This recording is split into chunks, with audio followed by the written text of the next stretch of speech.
Good morning. It is March 2nd, and I am excited about today. Thank God I've got some opportunities to move some product, and I'm driving past Raleigh today. So I get on today to give you some encouragement, which is my main goal always. I don't do these videos for myself. I do these videos because I feel pressure to do them from heaven. I've done them, years ago. I used to do videos and do preaching, teaching, and I realized that I have put something down. It's like you write a book. It may not be in print anymore, but somebody's going to find that book, and somebody's going to read that book, and maybe somebody, if it's a good book, they might actually reprint that book. And the things I've preached and taught over the years since 2009 have been written down or recorded for my children. I have many. I mean, I could wonder when my dad passes on, he's still hanging on. I could wonder, what would my dad do in this situation? And my grandfather was a very godly man. And oftentimes I'll think, what would he do in this situation? Well, I've written down a confession of faith, which is on the website, which is impactourcity.com.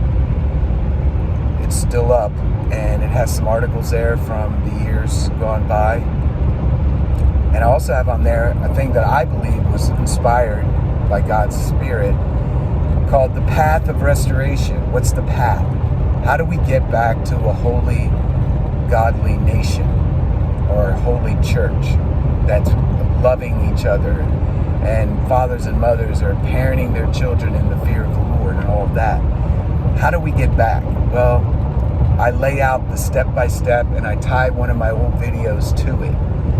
So, believe it or not, some dude living in Pilot Mountain, North Carolina, was inspired by God to leave New Jersey, leave everything that he knew, his connections, his family, with his wife and 5 children at that time, 2005, to listen to the voice of God and do things that God directed me to do, which was to start a cafe to reach our town.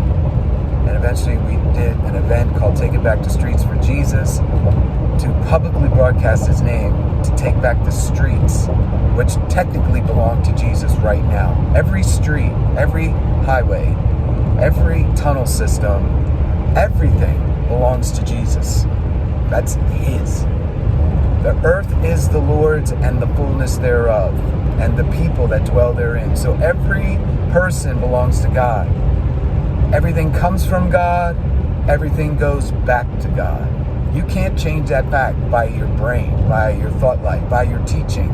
You can have a professor in a college teach on religion, and he could try to teach it a different way. He could try to say all things don't come from God, they come from a big bang. And he could try to justify it with science, but you know what? It doesn't matter, because he's wrong. And people like me who haven't got their fancy degrees can look at a college professor that tries to teach that and just laugh. Because God takes the foolishness of this world, the foolish people like me, and he confounds the wise. They go learning and learning and learning and philosophizing, and in the end they come up with a wrong conclusion, a waste of time.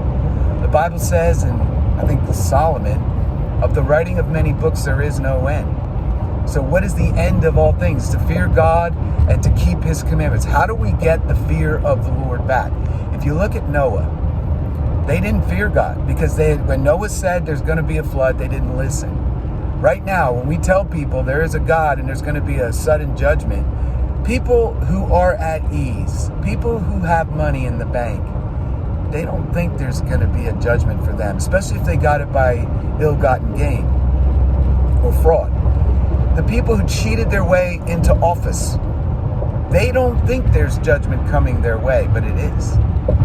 And when it happens, it'll be public. And when this public judgment falls on people in power, the whole nation will have the fear of the Lord. I said this many years ago to a man I was at a driving range hitting golf balls, and I went up to this guy. You could tell he was a believer. We started talking about the Donald Trump election. He did not like Donald Trump as a believer, and he believed that he stole the election. And I said, no, that's not true. And he didn't like me very much, but I said, before he even found out where my politics was, I said, the way God's going to save the next generation is by judgment. He's going to show that he's in charge of the earth, in charge of government, and he's going to demonstrate his power by getting rid of corruption. He thought I meant Donald Trump. What a mess. That's how deceptive our media has been. Lying on top of lying. And the pulpits of America, if they're not doing their job right now, what is their job? To educate and to prepare the sheep that belong to Jesus for what's coming next. It's not the rapture. It's not go in a cave and hide. It's called get out of your daggone house, take your mask off, and start telling people about Jesus. Tell people about Jesus. The whole story, the gospel. You're born in sin. You can't help it. You inherited death from your great all the way back to Adam and Eve. You can't help it. You're stuck. You're stuck going to hell. That's reality. You didn't deserve it per se, but you earned it. You earned it by blood right. We were all born in sin. We've all gone astray. We all do our own thing. We all want to be our own God. And therefore we are condemned. The verdict is guilty on us. There is no other way to get out of it. There is no help mechanism or self-help scheme that's going to fix your problem with heaven. You have a heavenly judicial problem. You've committed crimes, and therefore you are judged. And God is perfect, and God is holy. But he knew we were going to sin. He knew, because he told Eve that her seed, capital S, was going to crush the head of the serpent who deceived her. And that came in the process of time, through a series of events, and generation after generation led all the way to the line of David, a Jewish line, the tribe of Judah, the fourth son of Jacob, bore a son whose seed was going to crush the head of Satan. And eventually David was coronated by God, the eighth son of Jesse. Not the one everybody wanted to pick, but the one that God wanted. And David became a powerful king. He ruled the earth. Everybody came and brought gifts to him, all the pagan nations. David was a foreshadowing of Jesus, Yeshua, Joshua. And eventually, an angel appeared to Mary and said, you are going to bear a son. His name shall be called Emmanuel, God with us. And Jesus was born. His name was actually Yeshua. And his name is salvation, and it means to save people from their sins. Everybody needs to be saved from their sins. It's okay to confess that you're a sinner, because that's the step you have to take. That's the door you have to go through. You have to confess you are undone before a 3 times holy God. You are impure. Your thoughts are impure. You've thought the wrong thoughts. You've been jealous. You've been covetous. Everybody has. You say I haven't stolen anything. You say I haven't murdered anyone. You say you haven't committed adultery. But we've all done things in our thoughts that are corrupt.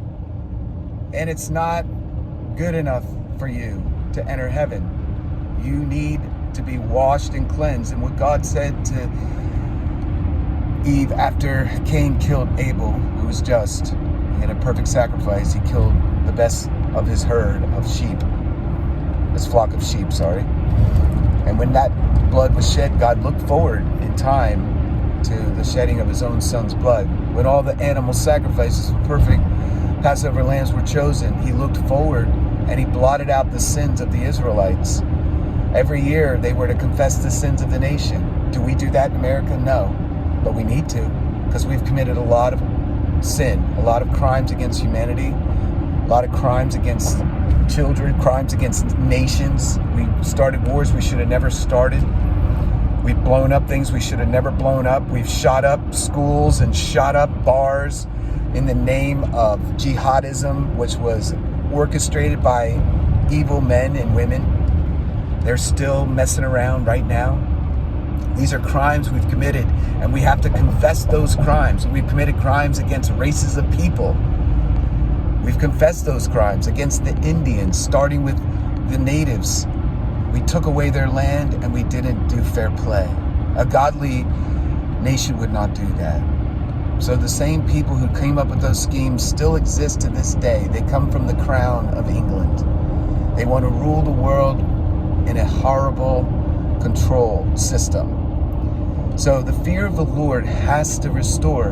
And once you confess your sins and appropriate the blood of Jesus, realizing that you are condemned and you are under the wrath of God, that you have no hope outside of Jesus. Jesus Christ is the way, the truth, and the life. No man can come to the Father but by him. He is the only one that has pleased heaven. His blood sacrifice was a pure sacrifice. He went up into heaven and he dealt with all of the sins of his people judicially in the court of heaven. And because he did so, we now gain his righteous life, as though we did all the righteous deeds that Jesus did. Now, how do we become better? Well, we need to be sanctified by the washing of the Word of God. You got to know the Word of God. You got to read the Word of God. And then you need the Holy Spirit to baptize you in fire. When you get baptized in the Holy Spirit, you get an anointing from heaven operating on the inside of you, and you do the work that Jesus did. He becomes part of you. And so you go out in his name, declaring the gospel of the kingdom, preaching truth to people who don't know, like I'm doing right now. And you declare his righteousness, and you declare his eternal life, that people can actually come into eternal life the very day they believe. The moment they believe, you become an eternal being that never going to die. So our mortal bodies, yes, they're going to die, but who cares? Our souls live on with Christ. When we leave this body, we actually go to a far better place. So we shouldn't fear death. Never should we fear death. That's the problem. Satan uses fear to captivate America, like COVID, like masks, like all this nonsense.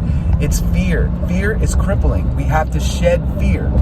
We should not fear anything or anyone or any force, not even Satan himself. If we're in Christ, we are covered in the blood of Jesus. We have his power, his righteousness. The angels of the Lord watch out over us. It says that in the scriptures, it says the angels of the Lord encamp around those who fear him. You have to fear God. That's the point. You have to know that you have to give an account. As a Christian, you have to give an account of the deeds done in the body. Oh yeah, I'm going to heaven, but what row do you want to sit in, or what part of the kingdom do you want to be? Do you want to be a king? Do you want to be a leader? Do you want to have a lot of things given to you, cities, areas, parts of the earth given to you because you've been faithful? Or do you want to just like have a seat somewhere and just stay, just barely making heaven because you just escaped the wrath of God at the last second? Or do you want to live a life productively for God? Do you want to lead men to Christ? Do you want to raise a family in the fear of the Lord? Do you want to do creative, wonderful things that help others in medicine?